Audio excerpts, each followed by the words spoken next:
questions on my phone. I'm not like texting. Cool. Okay. Okay.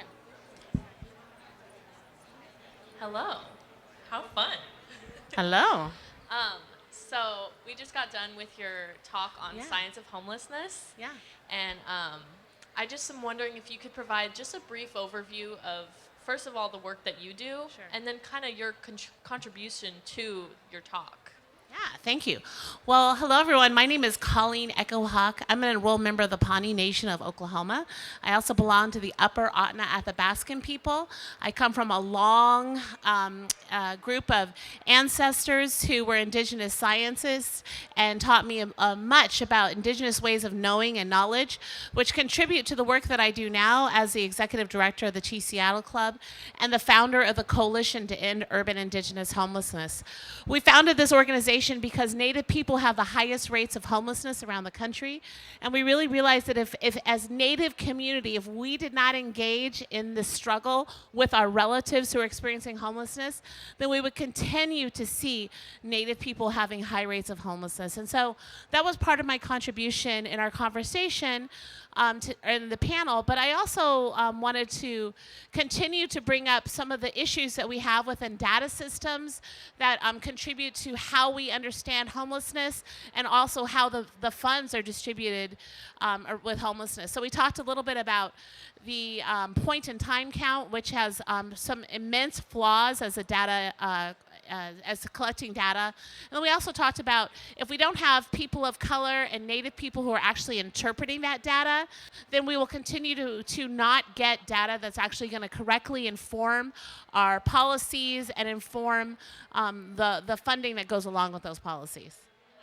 So one thing I thought was really interesting in your talk is you talked about how a lot of policies are inherently racist and how the only way forward is for us to implement anti-racist policies and methods of data collection. So can you talk a little bit, like give some examples of what that looks like? Well, let me talk a little bit about a tool that we use in homelessness called the Coordinated Entry for All tool. It's a tool where we ask someone to take a survey, and the survey is called the Vulnerability Assessment. This vulnerability assessment is going to push you into line for housing. It's going to test your vulnerability, and then if you're extremely vulnerable, then you are going to get into housing. What we have found is that white community members are much more likely to rate high on that vulnerability scale. We had a Native American young woman who was about 20 years old. She was a sex worker. She was HIV positive, and she was hepatitis C positive. She rated very low on the vulnerability scale and did not get into that housing. Now, to me, she has a very high vulnerability. She needs to be in housing and get access as soon as possible. But the tool is a tool that was created by white men and women for white men and women to succeed. And so we know that this is just another example of many of the tools and policies that are out there that continue to encourage the disparity. We know that if you're a person of color, you're going to be not as likely as a white person who's experiencing homelessness to get into housing. So I believe that if we are going to be successful and effective in housing everyone, then we have to become anti-racist in the way that we think about policies. It's not enough to say, yeah, that's a racist system that continues to perpetuate that white people get into housing more than anyone else. We have to really dismantle that system so that we can ensure that it is equitable for everyone. Another thing you were sharing at your talk was how the point in time count you were sharing how like some data went down of the Native American population, and it was because they were being interviewed by like white people that they weren't comfortable being themselves with. So can you talk a little bit about like how important it is to have diversity within the work?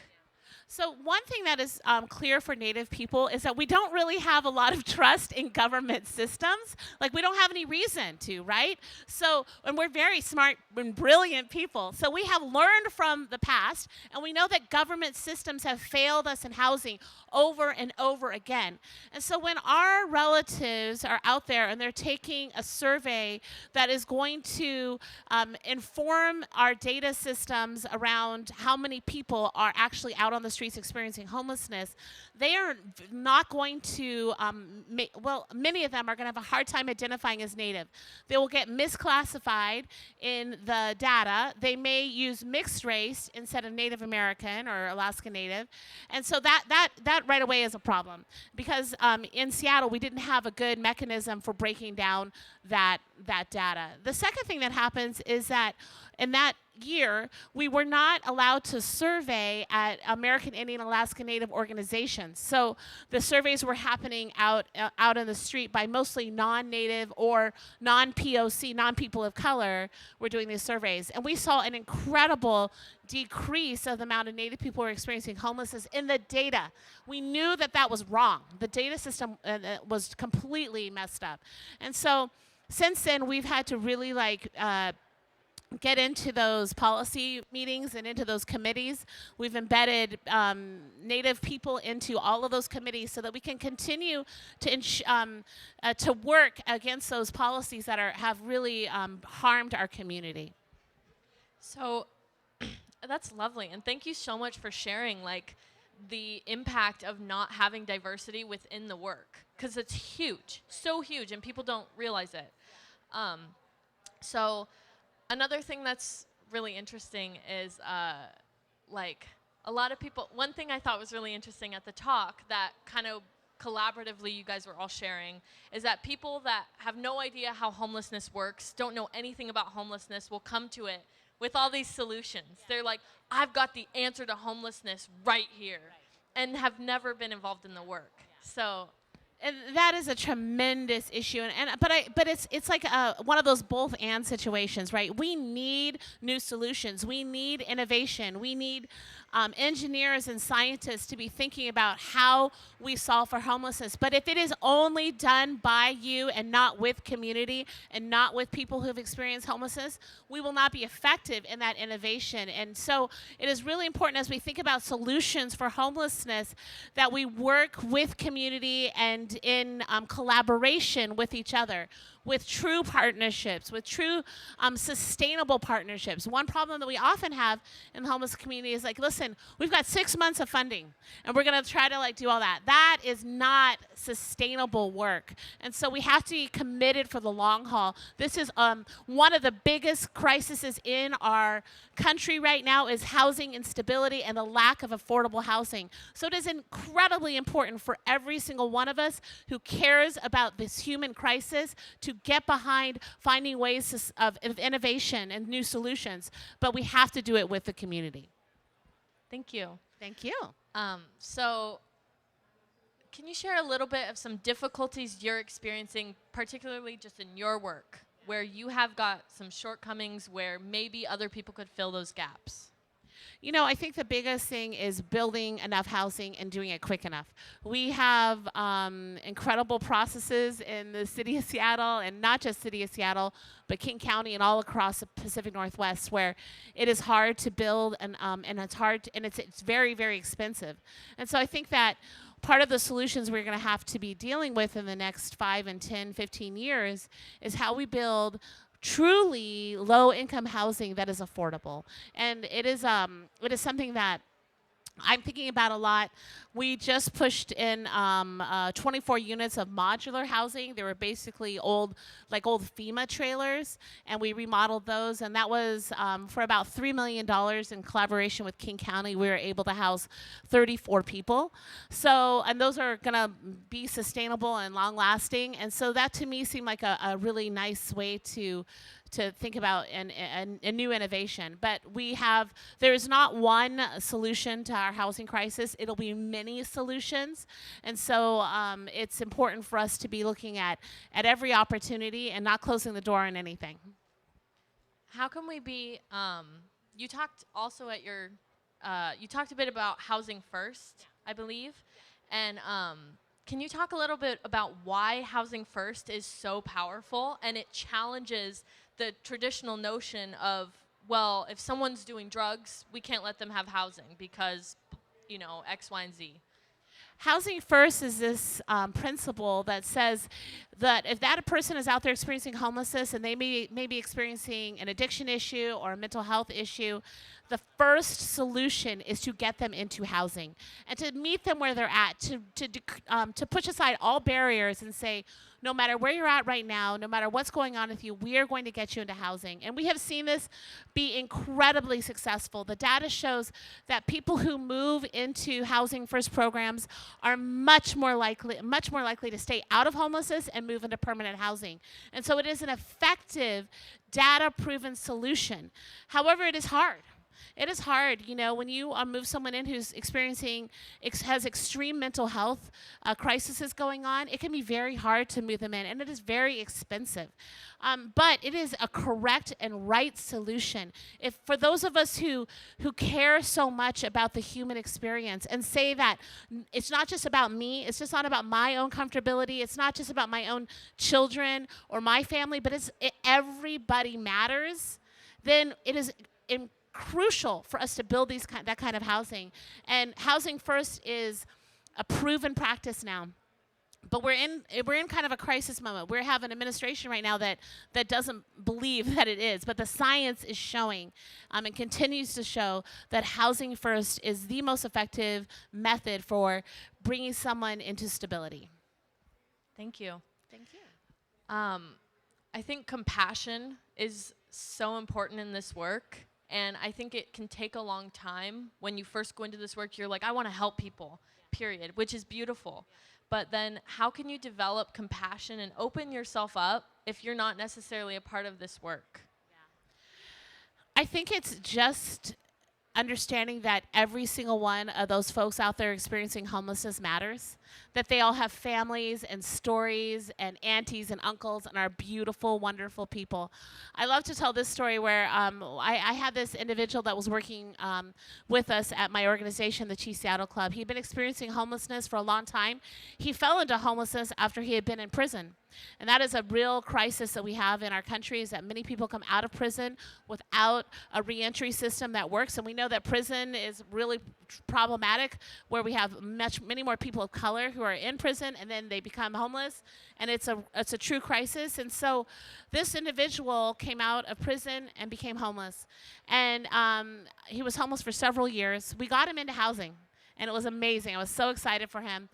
And one day I said to him, hey, how's it going? And what's happening? Like, what are you doing with your time now? Because if you are homeless and you're trying to get into the shelter system and you're trying to get all the different things figured out for yourself, it takes a lot of time. And it's a lot of hard work. And it's really traumatic. So I wanted to see what it was like for him to be in housing and what was he doing. And he said to me, well, Colleen, I'm doing a lot of reading. And I said, fabulous. I'm so glad that you're reading. I said, what are you reading? And he said, well, and he was kind of embarrassed when he said it. He's like, I've been reading neuropsychology. And I was like, oh, I thought you might have been reading, I made some really terrible assumptions that he might have been just reading fiction, right? And he shared with me how he's always been interested in neuropsychology and how he wants to understand his own brain better. And it really was one of those moments that showed me that we make assumptions about our homeless population. We think of them often as being second-class citizens to us. And it's important to remember that they have incredible knowledge. And some of our world's problems, they have the answers to. That means that in order to get those answers, we have to get them into housing. And we have to get them into stability. And we have to love them. We have to show them that they're important to us. So I love getting to do this work and being able to share their stories to help broaden our empathy and compassion for our folks who've been experiencing homelessness. Thank you so much for sharing that story. Thank you. I think touching back on what we were mentioning earlier, in my opinion, I think one of the most important things that we can do is get people that have experienced homelessness at the table, being the decision makers. But the real question is, how do we do that? How do we get people through all these barriers like this almost kind of thing? It's like there's so many people that like you're saying, have the answers. How do we get Yeah. them here? Well, I think it's important to think about even where we're at right now. Like, this is a really cool conference. You guys are all seem pretty awesome out here in the audience. Shout out to the audience on the Expo stage. You're awesome. But, you know, this is a very, for me as a Native American person, this is a very colonized space. This has a certain culture that's associated with it. It's associated with the scientific community. It's associated with the academic community. And represented in the scientific and the academic community are a lot of very awesome white people. And there's not enough of very awesome people of color represented in these communities. And so when we think about our homeless population and inviting them to the table and participating in the table, it's important to think about decolonizing our spaces, even spaces like this. What would it look like if this space was run and, you know, had a lot of Native people here. Imagine if that there was a predominant Native people in this space, it would look and feel much different.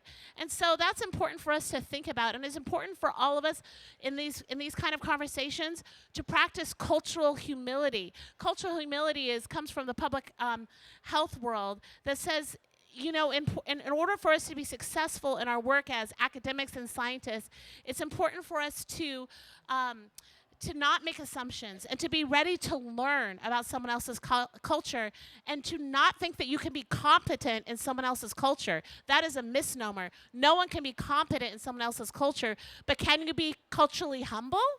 And be willing to listen and to learn? Absolutely. So that is part of the way we have to shift in order to have people of color and also our homeless community at the table alongside making those decisions.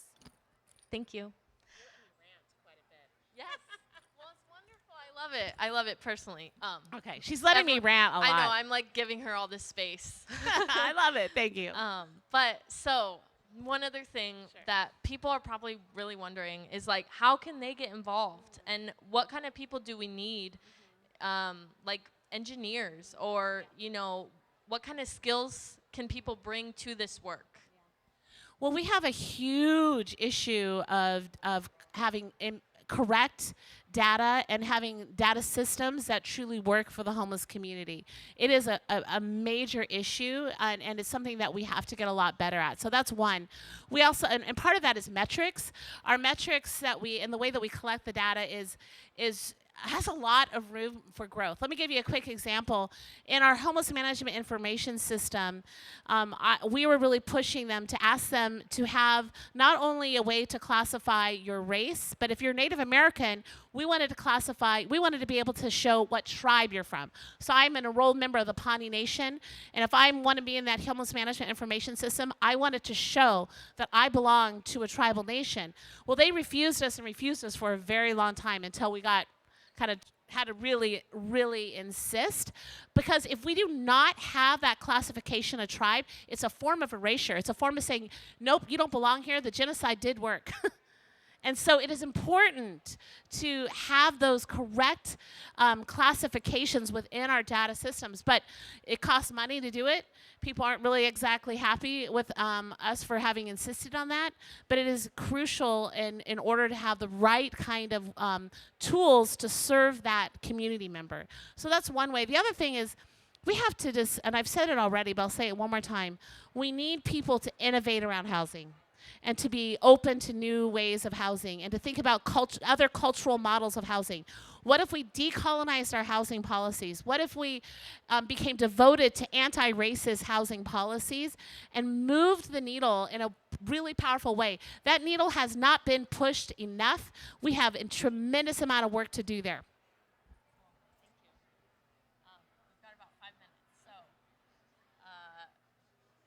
Who's missing from this research? Like, what kind of data do we still need in order to fill the gaps and know where we're not meeting people?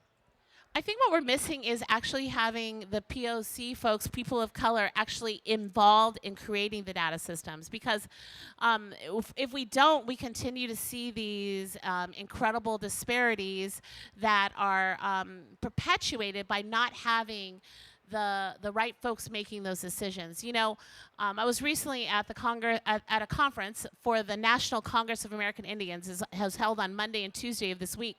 and I was in D.C. and one of the people there said, you know, not only should Native people be at the table, but we should break that table down, build a sweat lodge, and invite everyone to come into that sweat lodge, Native or non-Native. And I think that's a beautiful idea. And if we think about that in this conversation about data, what if our data was brought into a sweat lodge? That's a crazy idea, right?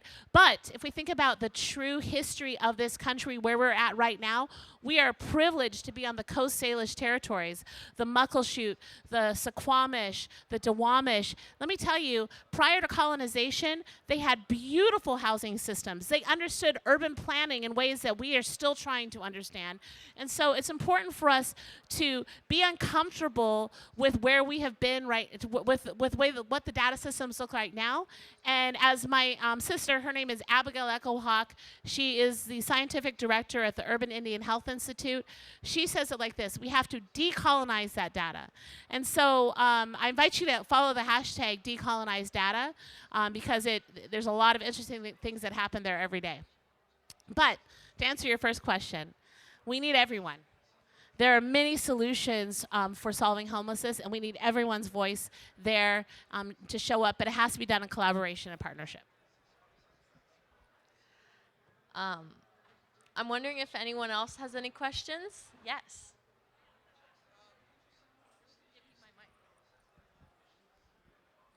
Thank you for being here. Happy to be here. What's crazy is we were talking exactly about what you were talking walking past here. My question is, you just said that the Native American people understood housing systems.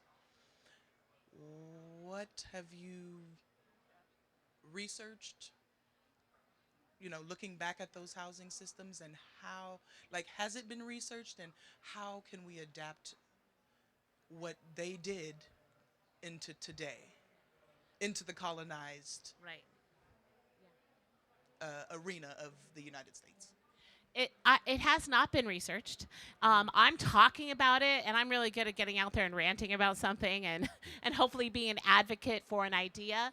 But I have talked about it a little bit with our Office of Housing Director here in the city of Seattle, because the reality is that we cannot, if we continue to build the kind of housing that we build now, we will not build our way out of it. There's just no way. Right. So we have to find some innovation. One of my suggestions was, the longhouse style housing that used to be predominant here. And let me tell you, what they did, the colonizers did here, is they burned down all of our longhouses. All the longhouses for the Coast Salish community were burned down. And so we should think about those old systems, and we should think about how they were connected to the land and water here, and think outside the box about housing and say, well, we could house, 50 to 100 people in a longhouse, and it would be a different style of housing, but it could be really effective housing for some people.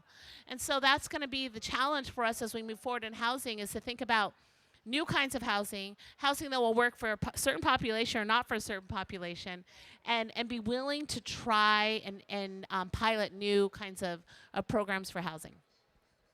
Thank you for the question. Are we over time? Okay. Can we have one more? Okay. Sorry. Thank you, everyone. If you can come up and ask if you have a second. Sure. Maybe. I got 5 minutes. You can follow me on Twitter at CC Echo Hawk, and I rant on Twitter as well. It's great to be with you all. Thank you so much. CC Echo Hawk. Thank you, everyone.